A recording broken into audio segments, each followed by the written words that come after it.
Vamos trazer, então, mais um elemento aqui para esse debate. A gente fala sobre a minuta golpista encontrada na casa do ex-ministro da Justiça de Bolsonaro. Em entrevista ao analista de política Gustavo Uribe, o presidente do PL, Valdemar Costa Neto, disse que recebeu de uma advogada um documento com uma proposta para derrubar o governo. No entanto, ele negou que Bolsonaro tenha feito qualquer coisa fora da lei. Vamos ver. Teve uma advogada, por exemplo, que chegou para mim no aeroporto e falou assim: eu sou advogada, queria entregar isso para o senhor. Eu falei: pois não, queria que o senhor lesse com carinho. Me entregou um envelope fechado. Quando eu chego, era uma proposta para derrubar o governo. Isso aconteceu, tudo isso aconteceu depois do segundo turno, antes da posse do Lula. Muita gente me cercava no aeroporto e falava: vocês não vão tomar providência? Vão deixar o Lula assumir? Eu falava: não, o pessoal está estudando, está vendo, para dar atenção para o pessoal. Nunca o Bolsonaro tocou nesse assunto comigo. Eu uma vez toquei no assunto com ele. Falei: Bolsonaro, tudo que for ser feito tem que ser feito dentro da lei. Porque o que você fizer que não atenda à lei, o que é que vai acontecer? Nós vamos ter todos os países contra nós, a nossa economia vai para o espaço e o governo junto. A nossa economia, todos os países contra o Brasil, isso vai gerar. Ele falou: não, Valdemar, esquece, eu não vou fazer nada fora da lei. Essa declaração de Valdemar sobre o Bolsonaro convence? Eu jogo essa pergunta para você, Hélio. Foi encontrada, portanto, a minuta na casa do Anderson Torres e o Valdemar está dizendo ali: olha, tinha muita gente oferecendo propostas, alternativas, etc. Ele parece querer naturalizar isso como algo que estava acontecendo, mas sem que tenha havido uma concretização. Como você avalia? Bom, normalizar atos amalucados é complicado. E acreditar em político, para mim, eu tenho uma certa dificuldade, eu confesso, viu, Felipe? Mas a questão aqui é como que o Valdemar da Costa Neto está lidando com essa situação. Perdão, vou passar a palavra que está acontecendo um barulho aqui do lado. Posso pegar a palavra? Diga, Raquel, claro, sem problema. Eu fiquei me dedicando hoje a tentar entender qual era a estratégia do Valdemar da Costa Neto com essas declarações que ele deu para nós, deu para o jornal O Globo, declarações muito similares. Então, ele é um político muito experiente, claramente tem uma estratégia por trás disso, e ele deixa escapar na entrevista para o Gustavo Uribe que estava vindo da casa do advogado do presidente Jair Bolsonaro. As declarações dele, elas minimizam a importância desse documento, porque era algo que todo mundo tinha, que chegava na casa dele pelo correio, que colocavam no bolso dele, que ele triturava. E mais tarde, também conversando com um deputado aliado dele, ele falou: não, eu também recebi. Chegou um documento aqui lacrado na minha casa para mim. Tem muita gente que defende ditadura militar no Brasil. A gente sabe que existem esses extremistas. Você citou um ponto de passagem, eu só quero chamar a atenção, quer dizer, porque quando a gente ouve declarações de que recebeu pelo correio ou recebeu um documento lacrado, a gente quer saber: cadê? Entrega. Quem mandou? Não, tem o remetente? Triturei. E aí, ao mesmo tempo, ele diz: eu tive cuidado de triturar. Tive cuidado de triturar. Cuidado por quê? Cuidado também para não haver responsabilização. E é interessante porque é exatamente isso. Se você é o advogado de Jair Bolsonaro, você instruiu o Valdemar a falar isso, porque você está diluindo a responsabilidade de Bolsonaro. Hoje um advogado me disse isso.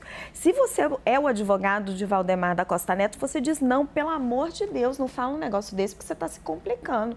Daqui a pouco vão te colocar dentro desse inquérito. E não é a primeira vez que o Valdemar faz isso. Ele chamou a responsabilidade para ele ali quando o Bolsonaro queria que ele questionasse as eleições, acabou questionando junto ao TSE numa enorme atrapalhada e foi incluído pelo Alexandre de Moraes no inquérito das fake news. Então ele está tomando de novo uma atitude política, correndo um risco, e aí eu acho que tem ele está considerando alguns elementos em jogo. Primeiro, o tamanho do partido. Ele mesmo admite que ele não consegue lidar com os radicais do partido dele, que ele precisa de Bolsonaro para conter essas pessoas. Que Bolsonaro está voltando e vai ajudar ele a lidar com isso. O tamanho do partido é muito importante, né? O deputado pode falar um pouco para garantir o quinhão ali eleitoral. E dois, que Bolsonaro e Valdemar devem ter muitos acordos que a gente desconhece relacionados ao orçamento secreto. A gente não sabe o que teve de acerto ali, enfim, são coisas que não sei se um dia a gente vai saber, porque esses arquivos se perderam. Mas, enfim, tem está colocando o Bolsonaro como um fator de contenção, isso é bastante curioso. Não, o que eu estou dizendo é o seguinte, Valdemar, não você. Bolsonaro faz uma pressão sobre Valdemar da Costa Neto, e essa já é a segunda vez em que ele dá declarações, em que ele se complica na pessoa física, juridicamente, para amenizar a situação jurídica de Bolsonaro e até de Anderson Torres. Então, ele escolhe um caminho político, não se preocupando tanto com a questão, as consequências jurídicas que possam ter para ele. É interessante isso. Então, deve ter um cálculo político aí por trás disso, que eu acho que passa pelo fundão eleitoral e passa por acordos prévios entre ele e Bolsonaro. Vamos voltar aqui para o Hélio para ele completar. Passou o barulho aí. Diga, Hélio. Não, obrigado. A questão é a seguinte, esses atos amalucados estavam sendo colocados numa tentativa de fazer uma manobra jurídica, né?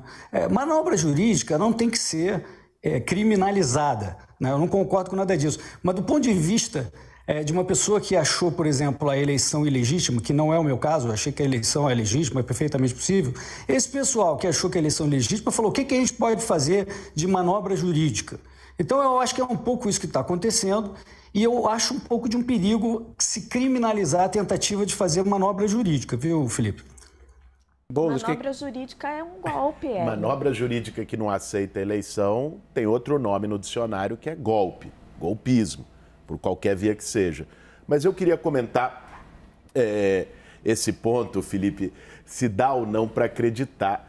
Veja, acho que nem a velhinha de Taubaté acredita no Valdemar numa dessa, porque, francamente, ele dizer todo mundo tinha uma minuta do golpe em casa. Bom, eu não tinha, não sei quem está assistindo a gente tinha, eu imagino que também não. Ele trata como, banaliza, como se fosse 1 quilo de sal que você tem em casa, um saco de arroz.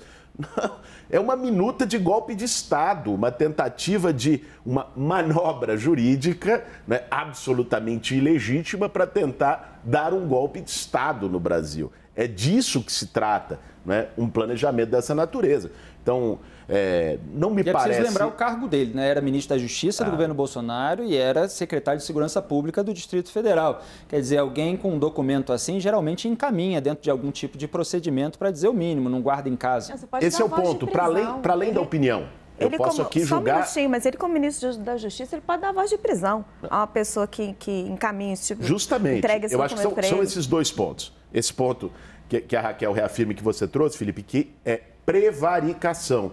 Uma autoridade, um ministro da Justiça que recebe de alguém, não é, ou um deputado federal que recebe de alguém um projeto de golpe, tem o dever de denunciar isso para as autoridades competentes, coisa que ele não fez. E, ao mesmo tempo, eu acho muito improvável, conhecendo a história, conhecendo o que a gente viveu nos últimos 4 anos no Brasil e o perfil do Bolsonaro, que o Anderson Torres, como ministro da Justiça dele, tenha agido sozinho ou não tenha passado a minuta de golpe e compartilhado ela de alguma forma com o Bolsonaro.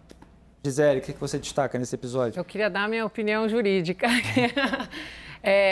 Felipe, os processos, eles têm um tempo de maturação. A gente geralmente reclama que a justiça é lenta, mas o tempo de maturação do processo serve exatamente para apaziguar esses ânimos que às vezes ficam exaltados com relação a determinados fatos que geram mesmo uma reação muito imediata nossa e a gente sai fazendo avaliações e dando opiniões. Então, o que precisa verificar e o que é preciso ser verificado é quais são todos os documentos que estavam em posse do Anderson Torres, que natureza tinha esse documento, como é que ele estava sendo feito, a citação de normalização com relação ao recebimento de documentos.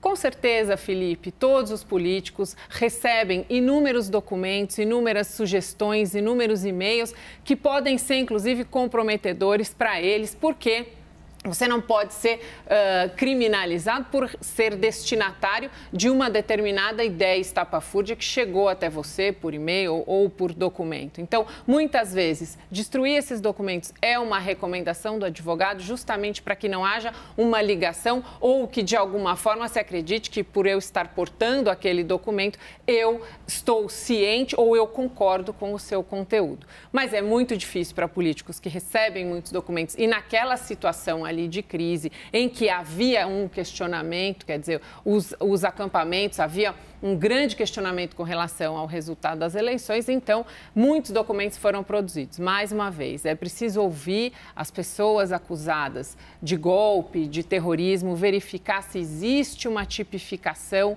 para esses crimes, que são crimes muito graves e muito violentos. É preciso que se verifique se a atitude da pessoa, se a descrição do que ela fez está dentro da prescrição legal de terrorismo ou de tentativa de golpe, ou se era uma manifestação de indignação e há indícios de que um ou outro tivesse realmente a intenção de golpe, mas que a maioria estava só ali apoiando uma insatisfação. Então, é preciso dar voz para as pessoas acusadas, para que elas possam trazer a sua versão e explicar. Muitas vezes a explicação vai esclarecer e vai afastar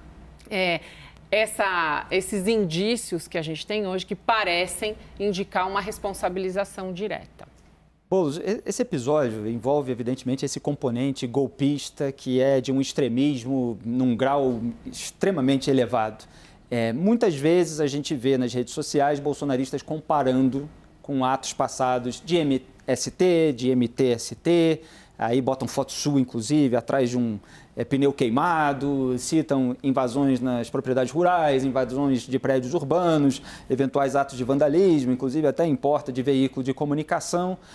Como é que você esclarece essa distinção para além do fator golpe? Porque a gente viu aquelas cenas durante muito tempo, desde a eleição, com bloqueio de estrada, com esses acampamentos, aí depois vem invasão, aí você tem ato de vandalismo, com queima de veículos, de depredação de patrimônio público. Quais são as diferenças que você vê naquilo que esses movimentos são criticados? Você tem aqui a oportunidade de esclarecer. Vamos lá, Felipe, excelente colocação. Acho que é uma boa oportunidade mesmo para separar o joio do trigo e combater as fake news. A primeira e maior diferença tem a ver com o mérito. Você querer comparar reivindicação de moradia popular, de emprego, de reforma agrária, com reivindicação de golpe de Estado, não há, são alhos com bugalhos, não há comparação possível com isso. Uma delas se dá no âmbito da democracia. Aliás, a reivindicação de direitos sociais é parte essencial de uma democracia dinâmica. Os movimentos sociais, a atuação de rua, construíram, inclusive, a democracia que nós vivemos. Vamos nos lembrar que a transição da ditadura militar, que lamentavelmente ainda tem alguns saudosistas no Brasil, ocorreu para a nossa democracia a partir de um grande movimento social de massas chamado Direta Já, que se mobilizou, ocupou praças, ocupou ruas. Criminalizar movimento social reivindicativo por direitos e por democracia é inaceitável. Da mesma forma que é inaceitável quem quer que seja atacar a democracia e querer impor as suas vontades políticas pela defesa de um golpe de Estado. Então, a primeira diferença é de mérito. Mas há também, Felipe, uma diferença de método. Veja, eu participei de dezenas de manifestações em Brasília. Dezenas delas. Nunca se viu algo parecido com o que nós vimos no dia 8 de janeiro. Jamais. Você pode dizer que algumas teve quebra-quebra, confronto com a polícia, de que se quebrou uma vidraça, não é? Mas jamais qualquer movimento social do campo progressista e da esquerda invadiu o Supremo Tribunal Federal, quebrou tudo, jamais invadiu o Palácio do Planalto, quebrou tudo. Isso não aconteceu. Então, essa tentativa de comparação que surgiu nas redes sociais é uma tentativa desesperada e infundada dos bolsonaristas golpistas de se defender diante do isolamento que ficaram na sociedade, do rechaço amplo da sociedade brasileira e até da opinião pública internacional após a tentativa fracassada de golpe de Estado no dia 8 de janeiro. Hélio, quer lembrar alguma crítica a métodos do MST ou do MTST? Mas a gente não tem tempo para esse programa, né, Felipe? Eu acho que a gente tem que condenar a violência e invasões e quebra-quebra de todos os lados, independente de qual corrente política você esteja falando. E isso acontece, sim. A esquerda invade propriedade privada, ataca, destrói. A gente sabe, os exemplos são inúmeros. Então a gente não pode passar pano por um lado só. Eu acho que a minha posição não pode se atacar propriedade, não pode se destruir, não pode invadir, e isso a gente tem que respeitar, o que está na Constituição. Não é só a questão de um golpe contra as instituições de Estado, não é só isso que está na Constituição. Tem a defesa, principalmente, estou chamando a atenção aqui porque é o tipo de violência que a gente está falando, da propriedade privada. Você não pode fazer esse tipo de coisa, então tem que valer para todos os lados. Felipe, eu não posso ficar sem responder uma comparação dessa natureza, porque eu acho que ela, inclusive, estimula algum grau de preconceito e desinformação na sociedade em quem está nos assistindo, de querer qualificar a atuação de movimentos sociais como o MTST, que eu, com muito orgulho, tenho uma vinculação e uma atuação há mais de 20 anos, ou o movimento Sem Terra, associando novamente aos atos golpistas do bolsonarismo, que era contra a democracia. É importante que se diga, né, ao contrário da fake news bolsonarista de extrema-direita nas redes sociais, o MTST jamais invadiu a casa de quem quer que seja. A atuação do movimento social, e me permito, Felipe, poder explicar rapidamente, porque senão fico mal entendido, a atuação do movimento social, no caso o MTST, os movimentos de moradia, é identificar imóveis, e não é a sua casa de veraneio, a casa da sua sogra, da sua tia que está para alugar. São grandes imóveis que estão em situação, essa sim, ilegal, porque não cumprem função social, todos eles endividados com o poder público, uma dívida maior, muitas vezes, que o próprio valor da área, né? Pegar esses imóveis e fazer uma ação de ocupação para que eles sejam destinados para a moradia popular, como prevê o Estatuto da Cidade, que é uma legislação federal aprovada em 2001. Essa é a atuação. Comparar isso com uma invasão de casas alheias, coisa que o movimento social jamais fez e nem fará, ou ainda com os atos golpistas de quebra-quebra em Brasília, não tem pé nem cabeça. Gisele, rapidinho que a gente tem que chamar o break. Só queria respeitosamente discordar, Boulos. A lei é para todos, ela é uniforme, então há uma distinção na lei do que é liberdade de manifestação pacífica e do que é depredação ou invasão. Os movimentos sociais, eles devem, então, se eles têm essa pretensão de dar a função social da propriedade, o que é absolutamente necessário, está previsto na Constituição, então eles devem fazer isso também de uma forma legal, ou seja, precedido do devido processo legal. Requer na justiça a desapropriação, a ocupação e aí então ocupa. A justiça pelas próprias mãos e a invasão, de qualquer forma, ela é prevista e punida em lei. Mas só ponderando que quando você fazer essa comparação que aparece em rede social de movimentos sociais, a despeito disso que a doutora está colocando, que sim, precisa estar seguindo todo o devido processo legal com o que aconteceu em Brasília, é descabido.